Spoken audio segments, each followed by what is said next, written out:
الكريم أما بعد فأعوذ بالله من الشيطان الرجيم بسم الله الرحمن الرحيم إن هذه أمتكم أمة واحدة وقال النبي صلى الله عليه وسلم المسلمون كجسد واحد.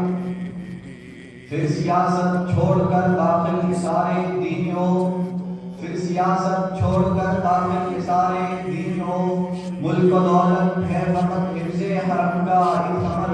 ایک ہو مسلم حرم کی پاسبانی کے لیے، ایک ہو مسلم حرم کی پاسبانی کے لیے. نیل کے ساحل سے لے کر تابا کے کاشمر. جناب صدر دیوغار مہمان خصوصی و معزز سامعین کرام، یہ بات روز روشن کی طرف آیا ہے کہ عالم اسلام کسی ایک خطے میں محدود نہیں، بلکہ اس کے پرستار ہر بر اعظم میں زندگی بسر کرتے نظر آتے ہیں. بالخصوص بر اعظم ایشیا اور افریقہ میں مسلمانوں کی تعداد کروڑوں میں ہے، اور کم و بیش 55 ملکوں پر مسلمانوں کی آزاد اور خودمختار حکومتیں ہیں، جس میں توحید و رسالت کے پرستاروں کی تعداد 1.5 نفوس سے بھی زائد ہے.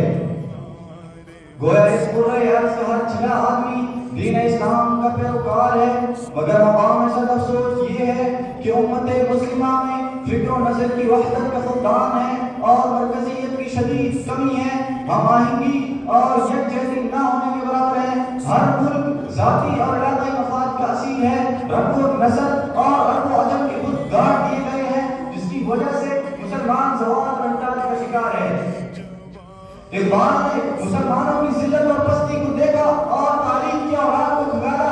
اقبال نے اپنی آنکھ سے اسپین کی بدحالی کو دیکھا، قرطبہ کو دیکھا، قرطبہ کی جامع مسجد کو بھوٹ کا اسپتال بنا ہوا دیکھا. غرناطہ بھی دیکھا تو طلب کر رہا، غرناطہ بھی دیکھا میری آنکھ میں، لیکن غرناطہ بھی دیکھا میری آنکھ میں، لیکن تسکین مسافر کا سفر بھی نظر میں دیکھا بھی دکھا، یہاں بھی سنا، یہاں بھی سنا بھی ہے دل کی تسلی نہ نظر میں نہ خبر میں.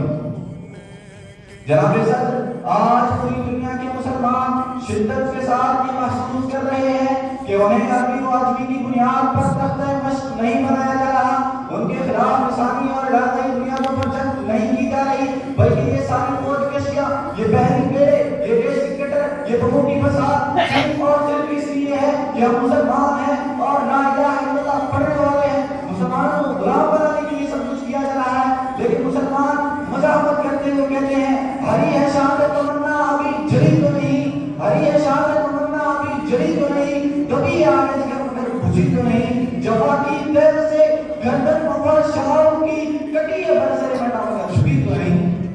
جناب صدر، تاریخ ہمیں یہ بتاتی ہے کہ جب بھی مسلمان متحد ہوئے تو انہوں نے اپنے سے کئی گنا بڑے دشمن کو شکست فاش دی ہے. غزوہ بدر میں 313 نے 1000 کو شکست دی، غزوہ خندق میں 30,000 نے 10,000 کو شکست دی، غزوہ موتا میں 30,000 نے 1,00,000 کو شکست دی. ہر دور میں مسلم امت کے اتحاد نے فتح کا پرچم گاڑا ہے. یہ میدان حضرت عمر کا ہو، یہ میدان محمد بن قاسم کا ہو، یہ میدان صلاح الدین ایوبی کا ہو، یہ میدان طارق بن زیاد کا ہو، جن کے بارے میں اس بار تڑپ کر گرج کر کہتے ہیں جلال ڈالی تم نے کشتیاں اندلس کے ساحل پر، جلال ڈالی تم نے کشتیاں اندلس کے ساحل پر. مسلمان پھر وہی تاریخ دہرانے کا وقت آیا.